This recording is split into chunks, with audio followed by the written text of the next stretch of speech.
Saudara, kasus korupsi Pertamina yang menguak fakta dugaan adanya Pertamax oplosan menimbulkan keresahan di masyarakat. Masyarakat yang niatnya ini membeli Pertamax untuk kualitas yang lebih baik justru malah dirugikan.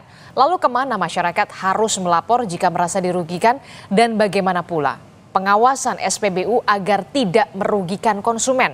Kita akan bahas soal ini bersama dengan sejumlah narasumber di pagi ini. Melalui sambungan daring sudah ada Direktur LBH Jakarta Muhammad Fadil Alfatan. Selamat pagi Mas Fadil. Pagi Mbak. Kemudian ada anggota Komisi 12 DPR RI dari fraksi Partai Amanat Nasional Mas Edi Suparno. Selamat pagi Mas Edi. Selamat pagi, Assalamualaikum warahmatullahi wabarakatuh. Waalaikumsalam. Kemudian ada pengamat ekonomi energi Universitas Gadjah Mada, sudah ada Pak Fahmi Radi. Selamat pagi Pak Fahmi. Pagi Disti, Assalamualaikum. Waalaikumsalam warahmatullahi wabarakatuh. Saya ke Mas Fadil dulu. Mas Fadil, jadi apa yang kemudian membuat LBH akhirnya membuat satu gerakan begitu ya, satu inovasi membuka pengaduan, posko pengaduan, dan sejak kapan posko pengaduan ini sudah dibuat dan berapa banyak laporan pengaduan yang sudah masuk sampai saat ini? Ya, terima kasih Mbak Disti.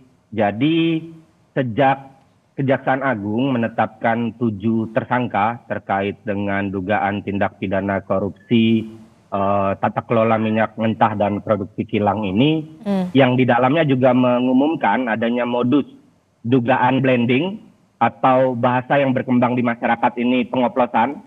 Kami itu banyak dihubungi oleh berbagai pihak, oleh masyarakat khususnya, banyak didatangi dan mengadukan mengenai persoalan ini.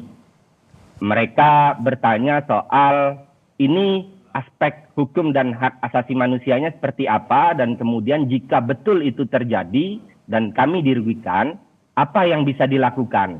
Dan itu ternyata berjalan sangat masif gitu ya. Kami pun penuh mendapatkan pengaduan juga melalui media sosial maupun hotline yang kami miliki gitu. Dan berdasarkan pemantauan media sosial juga yang kami lakukan, ternyata sudah ada keresahan, bahkan kemarahan masyarakat gitu ya terkait dengan polemik ini. Nah, atas dorongan itu dan kami nilai belum ada kepastian terkait dengan juga polemik ini, maka kami memutuskan untuk melakukan respon cepat, yaitu membuka pos pengaduan bagi masyarakat yang merasa mengalami kerugian atas dugaan polemik ini gitu ya. Dan adapun tujuannya adalah kami sebenarnya ingin membuat ini lebih jelas dan lebih konkret saja gitu ya, mewadahi, memfasilitasi apa yang jadi keresahan masyarakat untuk kemudian didalami dan dipelajari lebih lanjut kira-kira permasalahan apa yang terjadi dan langkah atau advokasi atau langkah hukum apa yang bisa dilakukan gitu ya, seiring dengan langkah-langkah yang sudah dilakukan oleh aparat penegak hukum maupun DPR RI dalam konteks pengawasan gitu ya. Jadi pada intinya kami ingin mengkanalisasi gitu kira-kira apa yang menjadi keluhan masyarakat, dan kemudian nantinya ini harapannya juga dapat untuk membantu proses yang berlangsung.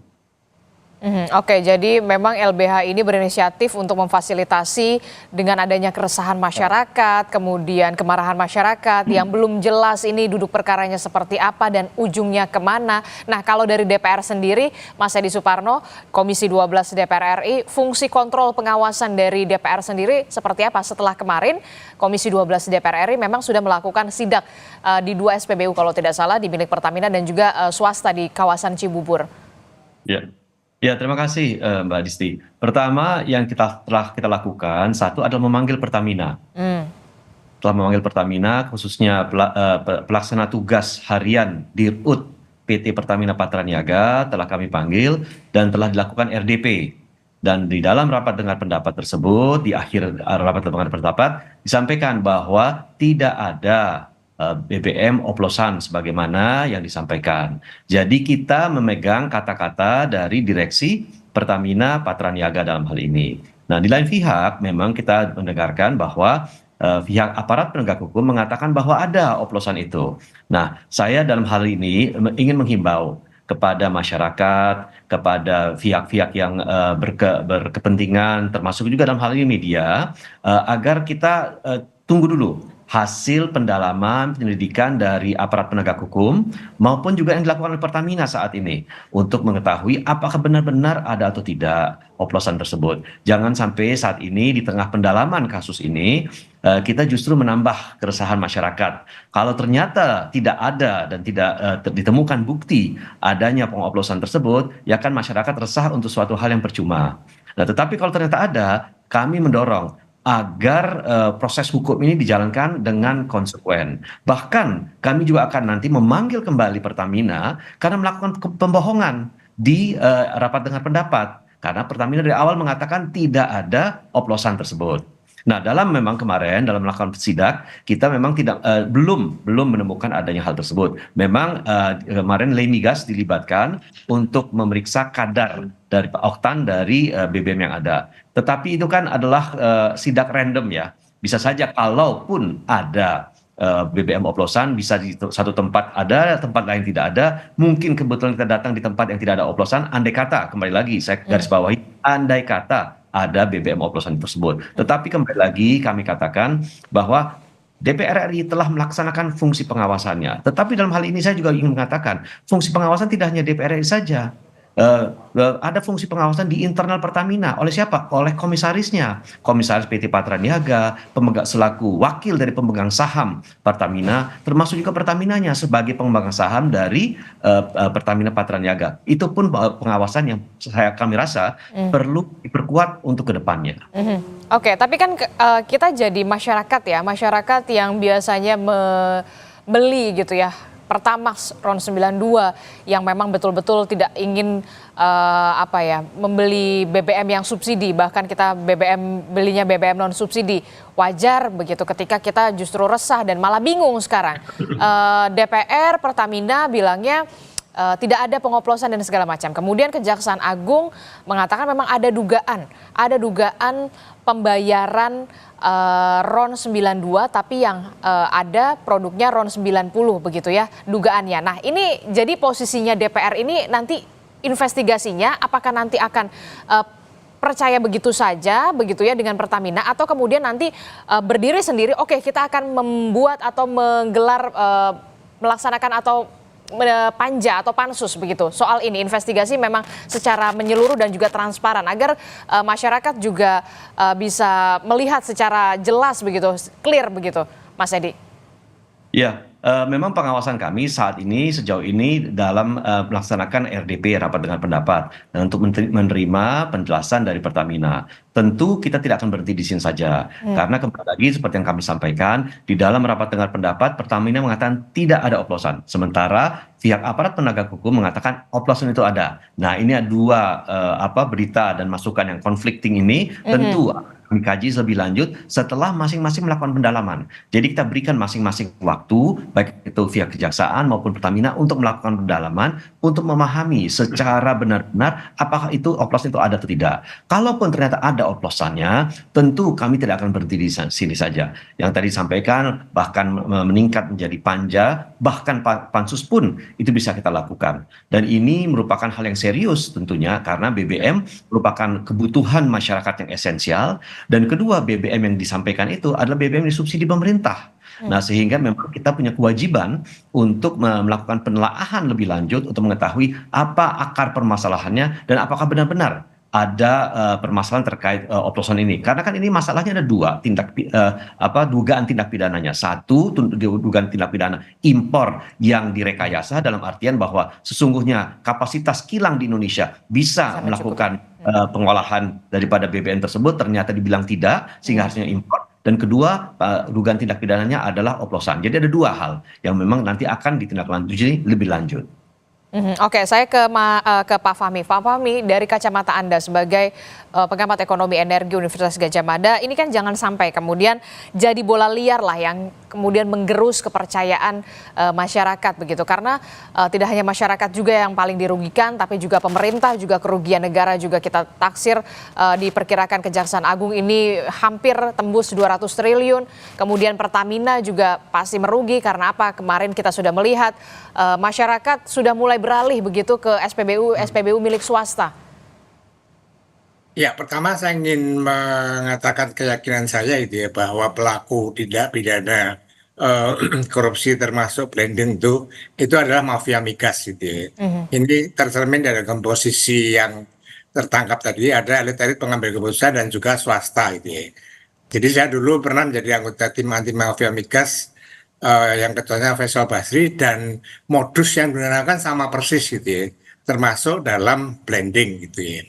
Nah, barangkali lebih tepat menggunakan blending gitu ya. Kalau oplosan itu kan konotasinya kan negatif, Mhm. miras oplosan misalnya. Mhm. Nah, blending itu sesungguhnya sangat common praktis di dunia perminyakan gitu ya. Hanya jangan sampai itu kemudian digunakan untuk tindak pidana korupsi gitu ya. Nah, saya juga meyakini bahwa blending itu ada. Karena pertama dasarnya adalah yang disampaikan oleh Kejaksaan Agung. Kedua, kami dulu pernah menyaksikan juga blending yang dilakukan oleh Petra di Singapura itu ya. Dan ini sama persis modus yang dilakukan. Nah, pada waktu itu modusnya dengan blending itu em, jadi sulit untuk menetapkan berapa harga pokok produksinya. Sehingga blending yang dia dijual atau diimpor ke Pertamina itu di markup gitu ya. Mhm. Nah, ini hal yang sama juga terjadi gitu ya. Blending dengan mencampur antara Pertamax dan Pertalite dengan menambahkan zat tertentu gitu ya. Tapi invoice yang dimintakan adalah harga Pertamax, padahal sebagian besar itu dalam blending itu adalah eh, Pertalite gitu ya. Nah, ini saya kira em, blending tadi terjadi gitu ya. Tapi yang barangkali yang perlu dicegah tadi, ini timbul ketidakpercayaan konsumen itu atau masyarakat ini akan menimbulkan risiko itu ya. Nah, risiko yang pertama, tadi kata Mbak Disti bahwa ada potensi konsumen Pertamax dari SPBU Pertamina dia akan pindah ke asing. Maka Pertamina akan kehilangan konsumen, itu satu. Nah, kemudian yang kedua, ini agak berbahaya gitu ya, menimbulkan resiko tadi, ketidakpercayaan yang meluas dan ini sudah terjadi gitu ya. Ini akan menimbulkan em, atau memicu gitu ya, migrasi dari Pertamax yang karena diyakini itu hasil brandingan tadi gitu ya dengan harga Pertamax, maka kemudian dia pindah ke Pertalite yang harganya lebih murah. Mhm. Atau konsumen akan berpikir gitu ya, saya bayar Pertamax dapat Pertalite, ya mendingan saya bayar Pertalite saja yang lebih murah. Mhm. Nah, kalau ini terjadi, maka ini akan membengkakkan gitu ya subsidi dan memberatkan bagi APBN. Nah, Mhm. inilah yang mestinya harus segera dicegah gitu ya. Jangan sampai kemudian meluas itu Mbak Disti. Mhm.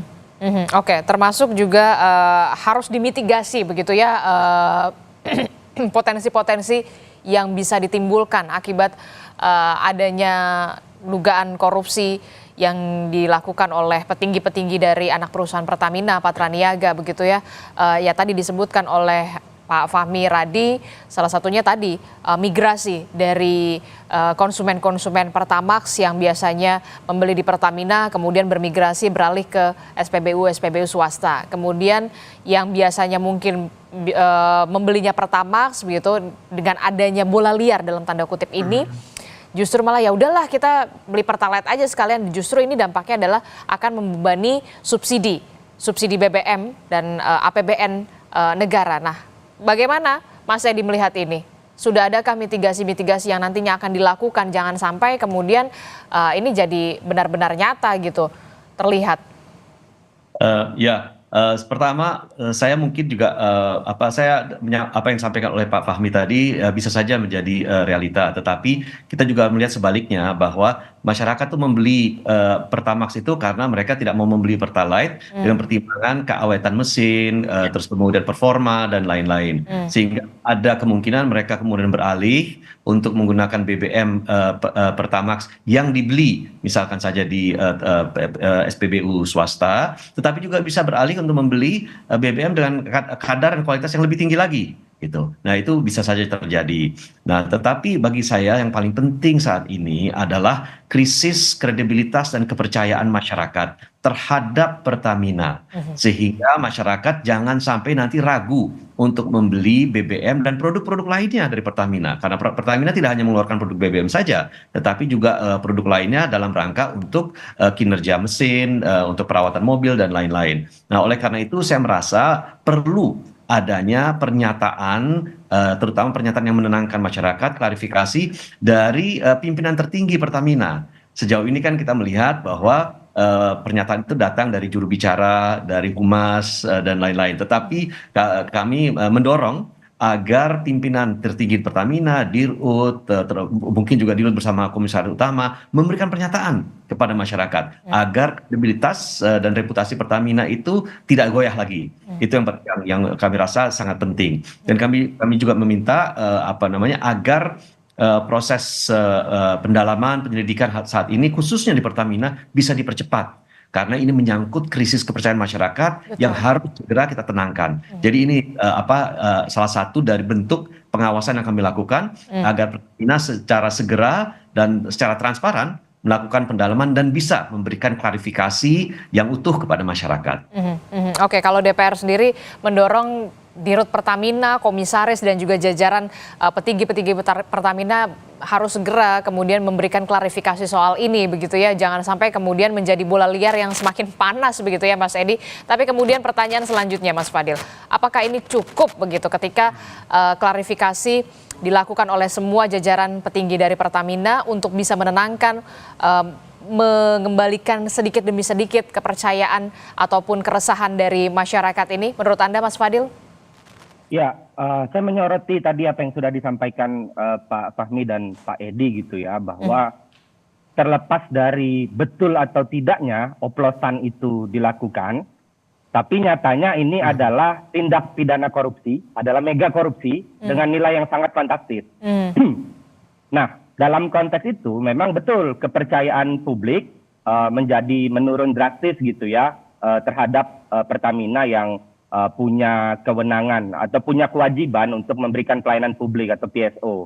Nah, hal ini yang menurut kami penting untuk disoroti. Dan dalam konteks ini juga menurut kami sulit bagi Pertamina untuk kemudian tadi Pak Edi sudah sampaikan ya, untuk menjelaskan hal-hal seperti itu. Karena kalau kita lihat di ruang publik, bahkan di dalam pos pengaduan itu kami tanya, mekanisme pengawasan publik semacam apa yang kira-kira diperlukan agar kejadian serupa tidak berulang. Yang kami tangkap sementara ini dari data yang kami kumpulkan, publik menyaksikan apa yang disampaikan gitu ya oleh Pertamina. Artinya apa? Artinya menurut kami hal ini perlu disikapi serius dan kiranya tidak cukup apabila hanya Pertamina yang menyampaikan itu. Ini perlu ada suatu proses pemeriksaan atau pengujian yang lebih objektif, yang lintas pihak, dengan melibatkan para expert gitu ya, atau bahkan juga ada perwakilan dari masyarakat untuk kemudian menemukan fakta-fakta yang betul-betul kredibel, yang ketika itu disampaikan masyarakat tidak lagi khawatir gitu ya terkait dengan apa yang terjadi, atau bahkan masyarakat sudah punya aspirasi ketika memang betul-betul oplosan itu terjadi gitu. Itu yang menurut kami penting karena selama ini statement yang dikeluarkan, tadi sudah disampaikan Pak Edi, statement yang dikeluarkan oleh pihak Pertamina atau Pertamina Patraniaga itu masih bernuansa sanggahan, sehingga publik jadi antipati.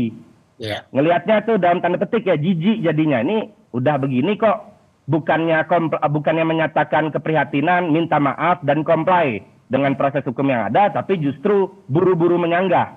Itu yang menurut kami justru agak sulit nantinya ke depan Pertamina untuk memulihkan kembali kepercayaan publik. Jadi menurut kami ini harus diperiksa oleh satu tim yang terjamin dan teruji integritas dan independensinya untuk kemudian menemukan betul-betul fakta yang kredibel dan masyarakat nantinya bisa menyikapi apabila oplosan itu benar terjadi atau tidak. Oke, jadi ya sebenarnya kalau dilihat gitu ya Mas Edi, Pak Fahmi gitu ya, yang dilakukan Pertamina ketika klarifikasi salah, nggak klarifikasi juga salah begitu ya, bingung juga begitu. Tapi kemudian harus ada manajemen krisis yang harus dilakukan oleh Pertamina dan juga pemerintah dengan cepat, dengan sigap begitu ya. Termasuk juga soal bagaimana penyidikan yang dilakukan oleh Kejaksaan Agung ini bisa dilakukan secara terang benderang. 9 orang sudah ditetapkan tersangka begitu ya, termasuk juga perlu tidak kemudian memanggil komisaris-komisaris yang tadi Anda sebutkan, Pak Edi, juga punya andil, punya tanggung jawab untuk bisa melakukan pengawasan selama ini. Benarkah demikian? Jangan dijawab dulu, tetaplah bersama kami akan kembali usai jeda di Sapa Indonesia Pagi.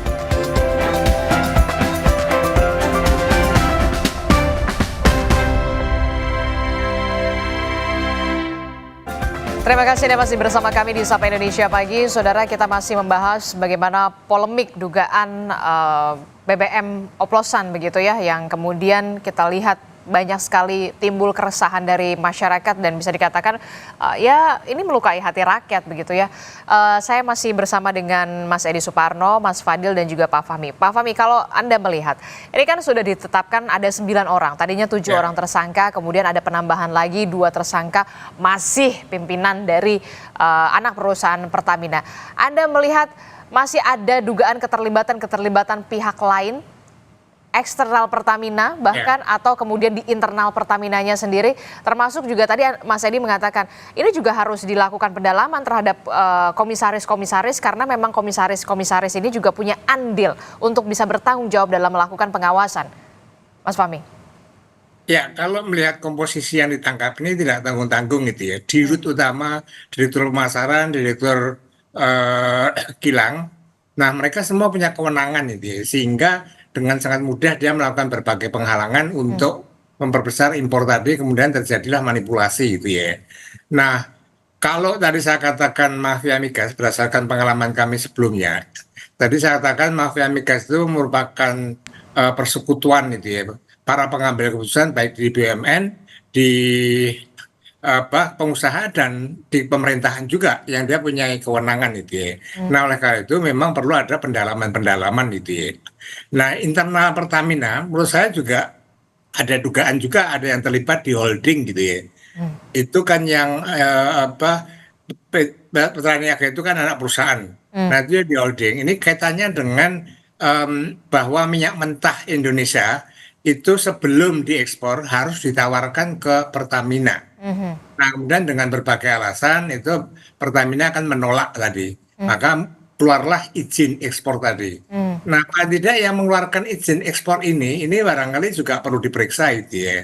Karena mungkin ada keterkaitan untuk menghambat tadi penggunaan BBM di kilang kita itu ya. Nah, kemudian saya tadi merespon Pak Edi, saya setuju dengan Pak Edi bahwa kalau bisa Dirut dan Komut Pertamina Holding itu membuat pernyataan. Tapi menurut saya itu tidak cukup gitu ya. Bahkan mohon maaf kalau Pak Prabowo membuat pernyataan pun di tengah keresahannya sudah meluas itu nggak akan percaya. Nah, satu-satunya yang harus dilakukan adalah pembuktian melalui pengujian itu ya. Pengujian dengan sampel beberapa SPBU yang dilakukan oleh yang kredibel gitu ya, apakah oleh migas atau juga perguruan tinggi untuk ikut menguji tadi. Nah, kalau yang menguji tadi atau yang sidak itu anggota DPR saya kira kurang tepat juga karena bukan domain dan keahlian dalam pengujian tadi. Nah, kalau sudah diuji oleh tim independen tadi, kemudian terbukti bahwa itu tidak benar, sekarang ini gitu ya, itu tidak benar. Nah, maka hasil pengujian itulah digunakan sebagai dasar untuk menyampaikan di publik gitu. Tapi kalau benar, misalnya kalau benar itu ya, dalam rangka menjaga quality control tadi, maka Pertamina harus menarik seluruh Pertamax yang ada di SPBU dan menggantinya dengan yang asli gitu ya. Nah, itu salah satu cara untuk mengembalikan itu ya kepercayaan konsumen dan menghilangkan keresahan yang jangan sampai ini terus berlanjut gitu Mbak Disti. Oke, berarti juga apakah nanti DPR khususnya Komisi 12 DPR yang bermitra dengan Pertamina juga akan ada rencana untuk ya kemarin kan memang sebenarnya agendanya adalah soal ini ya kalau tidak salah kepastian pemasukan BBM ya, pasokan BBM jelang Idul Fitri dan juga Ramadan ya Mas Edi ya. Kemudian pas sekali lagi ada masalah ini. Tapi secara khusus apakah nanti Komisi 12 DPR akan memanggil tidak hanya Patraniaga, Pertamina bahkan sampai ke komisarisnya untuk bisa memberikan penjelasan yang seterang-terangnya, yang sejelas-jelasnya supaya bisa menjawab keresahan dari masyarakat? Ya, pertama kami berikan dulu waktu kepada Pertamina untuk melakukan penyelidikan di internal mereka. Jadi setelah nanti komisaris dari Pertamina Patraniaga, komisaris Pertamina Kilang dan Pertamina Shipping itu melakukan penyelidikan di internalnya, termasuk juga Pertamina Holding. Nah, saya kira itu juga merupakan bagian dari upaya kita untuk melakukan pendalaman dan memahami sesungguhnya apa permasalahan yang ada di Pertamina. Jadi saya kira kita berikan waktu agar proses itu bisa berjalan. Berapa lama? Kami tidak mematok waktu, tetapi kami ingin segera. Karena apa? Karena masyarakat menunggu masukan dari Pertamina, dan saya kira ini merupakan kewajiban dari Pertamina untuk memberikan pernyataan dalam waktu dekat untuk meredam berbagai isu, berbagai keresahan yang ada dalam masyarakat. Namun di lain pihak, kami juga telah mengusulkan kepada Pertamina agar dibentuk tim independen dari berbagai pihak yang memiliki integritas dan kredibilitas yang tinggi. Tadi Pak Fahmi mengatakan di universitas diajak, kalangan akademisi telah kami usulkan juga, dan kalangan dan pihak-pihak yang memiliki kredibilitas dan kedudukan integritas yang tinggi di masyarakat agar bisa melakukan penelaahan ya untuk melihat apakah hal tersebut memang betul-betul dioplos atau tidak. Karena di dalam rapat dengar pendapat kan pihak Pertamina mengatakan kepada kami tidak melakukan pengoplosan. Kami mencampur aditifnya gunanya adalah untuk meningkatkan performa. BBM, tetapi tidak akan meningkatkan atau merubah RON-nya gitu. Nah, jadi ya pernyataan itu pun telah kami inventarisir ya untuk kemudian diuji kembali apakah benar demikian atau tidak. Jadi proses masih berjalan, tetapi kami yakin bahwa kita semua bekerja cepat, termasuk Pertamina dalam hal ini bekerja cepat karena masyarakat menunggu kabar, menunggu klarifikasi. Kita punya kewajiban untuk memberikan ketenangan kepada masyarakat yang saat ini memang sedang gundah gulana. Termasuk juga salah satunya yang kemudian pemberian izin ekspor dan juga impor dari BBM ini yang kemudian juga harus diselidiki begitu ya. Siapa ini sebenarnya yang punya kewenangan ini, Mas Edi? Saya kira kan mengapa izin impor itu diberikan, karena di dalam rapat di internal Pertamina ketika kemudian memutuskan bahwa kilang-kilang di dalam negeri itu tidak mampu untuk mengolah hasil minyak yang dihasilkan sehingga terpaksa harus mengimpor. Saya kira itu intinya di situ. Yang memberikan izin impor mungkin saya tidak mau masuk ke dalam substansi hukumnya karena itu bukan ranah saya, itu ranah aparat penegak hukum. Tetapi bagi saya yang saya lihat fakta yang ada bahwa kenapa dilakukan impor, karena memang ada pernyataan yang dugaan pernyataan dari para tersangka tersebut bahwa mereka mengatakan tidak ada kemampuan kapasitas kilang di dalam negeri yang mampu untuk mengolah itu sehingga akhirnya harus ada tambahan BBM dari sumber impor. Oke, saya ke Pak Fahmi. Pak Fahmi, kalau kita lihat kan kalimat blending ini sering sekali mengemuka ya di media gitu beberapa hari terakhir setelah kasus ini mencuat begitu ya. Sebenarnya blending itu memang ada dan diperbolehkan ketika mencampurkan warna saja dan juga zat aditif, dan itu blendingnya di mana, storage-nya di mana kalau untuk Indonesia, apakah itu bisa dilakukan di Indonesia atau kemudian bisa dilakukan di luar negeri, di Singapura begitu. Dari kasus yang pernah Anda tangani begitu ya, Satgas Mafia Migas pada saat itu, kesulitannya apa sih sebenarnya pengungkapan kasus ini? Ya, blending tadi saya katakan sebagai common practice di dunia perminyakan gitu ya. Bahkan berbagai negara di kilang-kilangnya itu juga melakukan blending tadi, tapi dengan tujuan tertentu gitu ya. Nah, dan di apa yang pernah kami lihat itu dulu blendingnya di kilang minyak yang ada di Singapura. Nah, tapi sekarang berdasarkan keterangan dari kejaksaan, blending tadi itu dilakukan di salah satu depo gitu ya. Nah, sesungguhnya dalam blending itu tidak dibutuhkan alat yang canggih-canggih amat gitu ya. Tapi yang dibutuhkan adalah storage, tempat penyimpanan. Nah, di tempat penyimpanan itu kemudian di blend gitu ya. Misalnya yang di Jakarta, saya memperkirakan itu ya, dalam blending itu 20% itu pertamax, 80%-nya pertalite. Jadilah hasil blending tadi gitu ya. Mestinya dinamakan pertamik gitu ya mestinya. Nah, tapi kemudian yang ditagihkan oleh manipulasi tadi gitu ya, itu full pertamax. Nah, itulah terjadi blending yang digunakan untuk kepentingan dalam penyalahgunaan kekuasaan dalam korupsi tadi gitu ya. Nah, kemudian yang kedua, blending yang dilakukan di Jakarta ini tujuannya yang dicapai kan upgrade gitu ya, dari RON 90 ke RON 92. Meskipun saya yakin itu tidak perfect gitu ya. Nah, ini kemudian dijual dengan branding RON 92 dan harganya adalah harga Pertamax.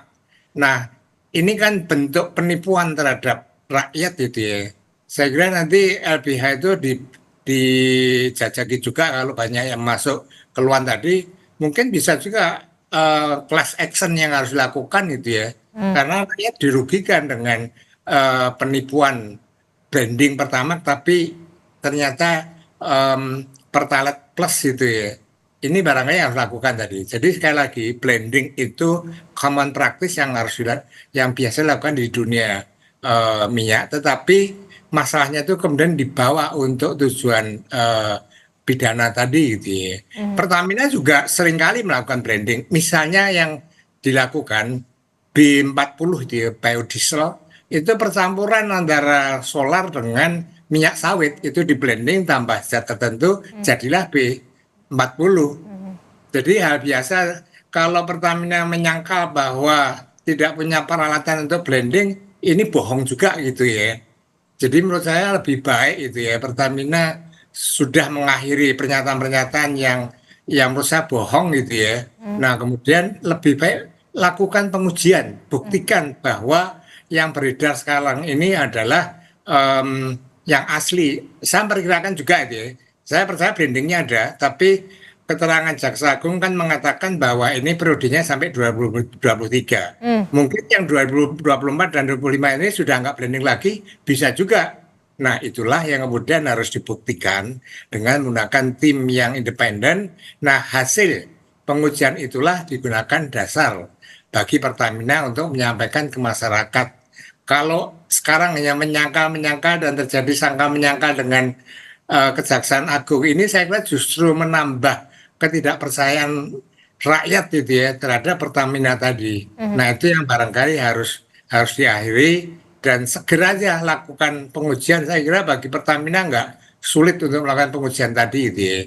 Hanya apakah punya kemauan untuk melakukan itu atau tidak itu. Tapi saya kira demi masyarakat dan demi tidak timbulnya resiko yang saya sebutkan tadi gitu ya, resiko bahwa konsumen akan pindah ke SPBU asing, dan yang kedua rakyat akan pindah dari Pertamax ke Pertalite. Ini kan menimbulkan masalah baru gitu ya.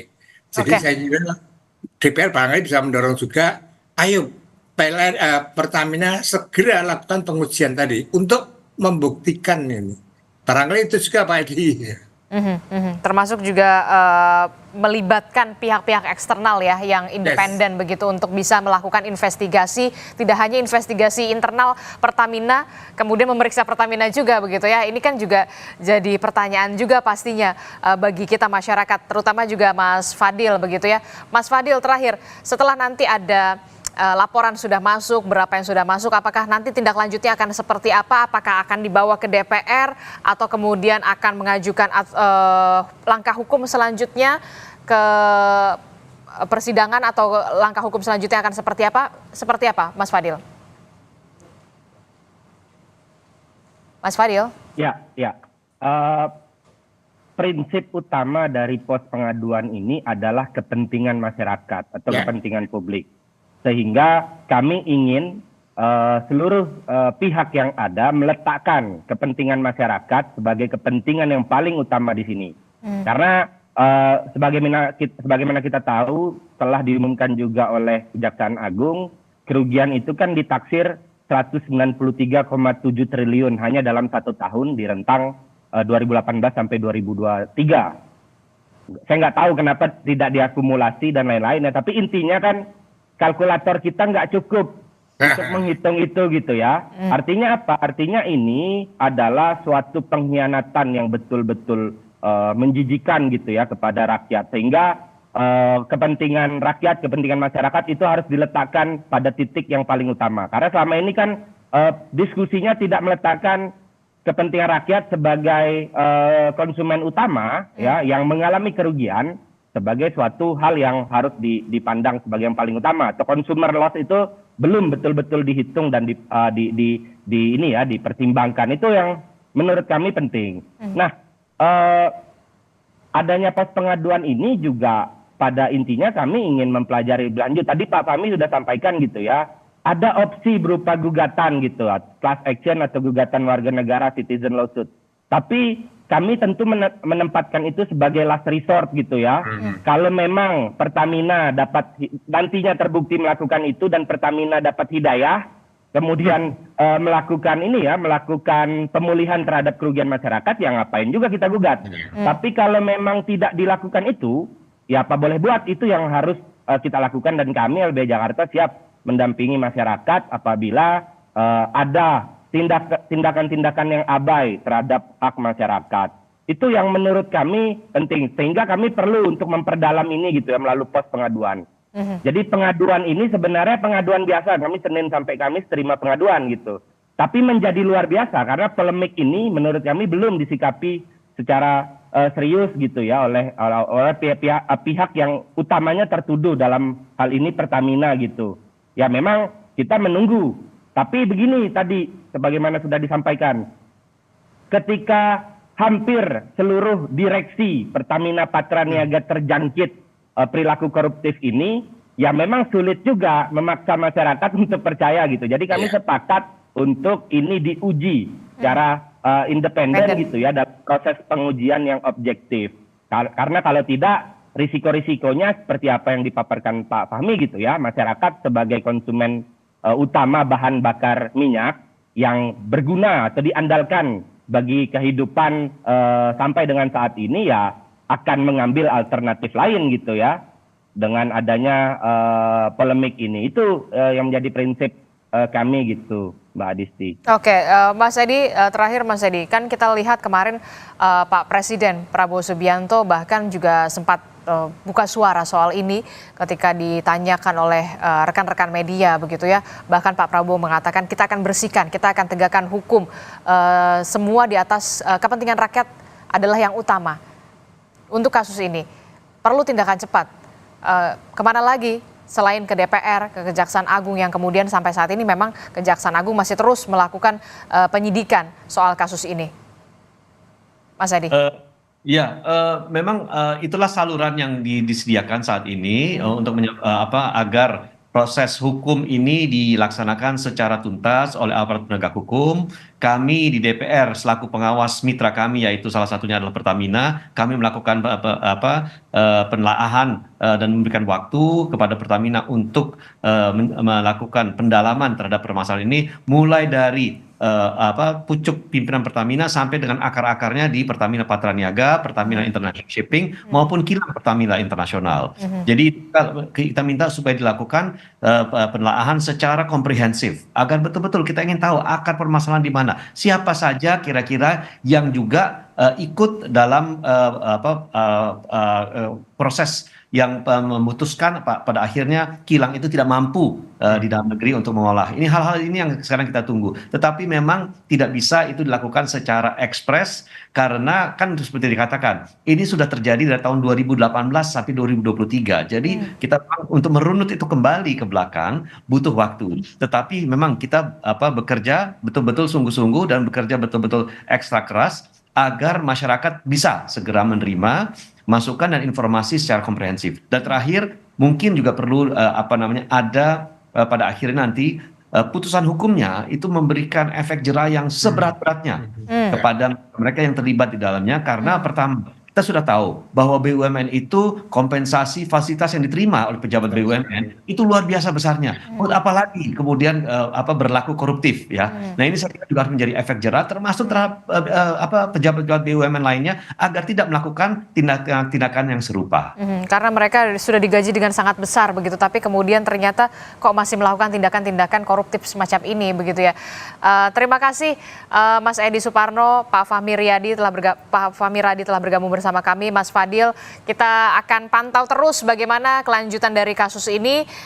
Apakah ini hanya sebatas 9 orang tersangka, apakah nanti akan ada penambahan tersangka lainnya. Terima kasih Bapak-Bapak, sehat selalu. Assalamualaikum, selamat pagi. Salam. Fadil, Mbak Disti. Waalaikumsalam. Assalamualaikum Mbak Edi dan Mas Fadil.